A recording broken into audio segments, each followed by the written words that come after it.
All right, moving on to lecturette 3, we're going to talk about how we regulate glomerular filtration rate. And so glomerular filtration rate is important. And if you folks remember, the glomerulus is that capillary bed network that's part of the renal corpuscle, and that's where we make filtrate, right? And so remember, capillaries are fragile. You can't just be pushing a whole bunch of fluid in those areas, is because we can break capillaries.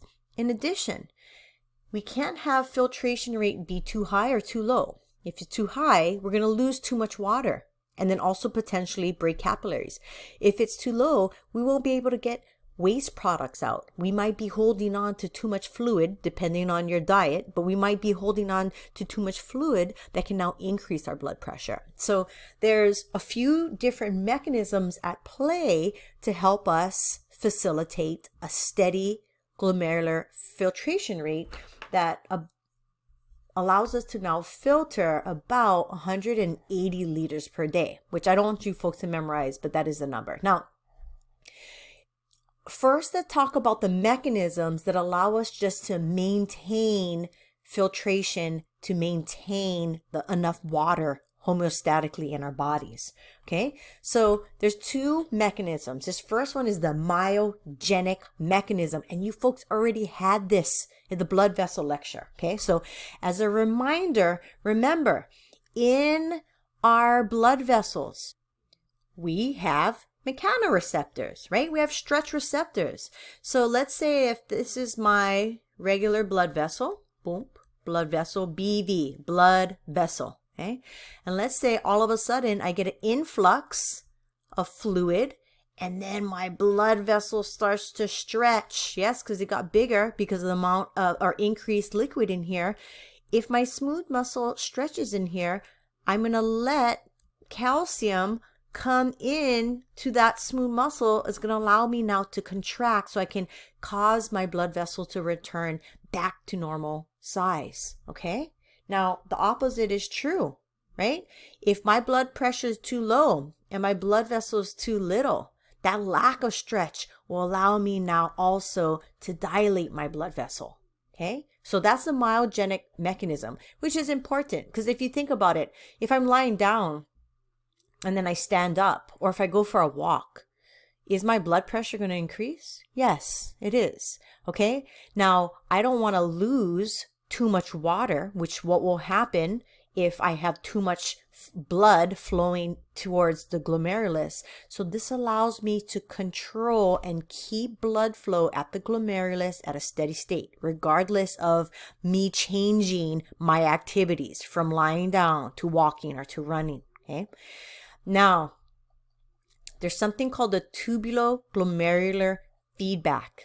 Okay, so look at these words now. Okay, tubulo, this is all the nephron. There's something going on with the tubes of the nephron. This is the glomerulus, and they talk to each other. That's the feedback. Okay, and I'm going to go into this mechanism in great detail in another lecturette, but for now, I have my macula densa cells. You folks remember that? Okay, they can sense calcium.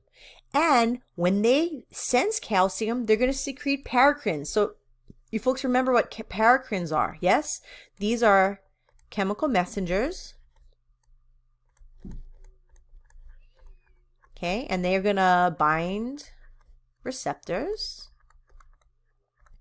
And they're going to allow me now to change the physiology of cells. Okay, all right, now that's what's going on. So here, let me show you this first scenario. If I have a lot of sodium coming into the nephron, usually that means that I got a lot of flow coming in. And this is independent of diet. Diet is something else. But let's say all of a sudden I start running. Okay. And so the macula densa cells are going to say, hey, there's quite a bit of sodium coming to this area, more than usual. And it's because there's more flow to the area because my blood pressure has increased. And so what's going to happen now is this will allow me to now contract the afferent arteriole. And if I contract the afferent arteriole, and let me erase these words here for you so you can see. Okay. And if I contract the afferent arteriole, that allows me to decrease the filtration rate, right? So watching sodium, right? Looking at sodium, this is another parameter that you can use as an indicator for blood pressure. Okay. Now the opposite is true. If I have low sodium, that means the flow, right? That flow toward in the filtrate is really, really low. So I'm going to secrete paracrines to say, hey, dilate the afferent arteriole to allow me to have more blood flow into the glomerulus to increase filtration. Okay, so this is your introduction to tubulo-glomerular feedback. I am going to go and do a very detailed lecture on it. So, you know, if you feel like you don't understand it, don't worry. More information to come. Now, this also allows me now to control each nephron. Okay, I can't remember how many nephrons there are in a kidney. Thousands, millions, maybe thousands. And so I can now have control at each individual nephron, which is very important as well. Okay, now let's talk about another way that we can control GFR, and this is by regulating systemic arterial blood pressure. Okay, so this is sympathetic output, right? So think about this. This is different now. In this branch of how I regulate GFR, this is because I've upregulated the sympathetic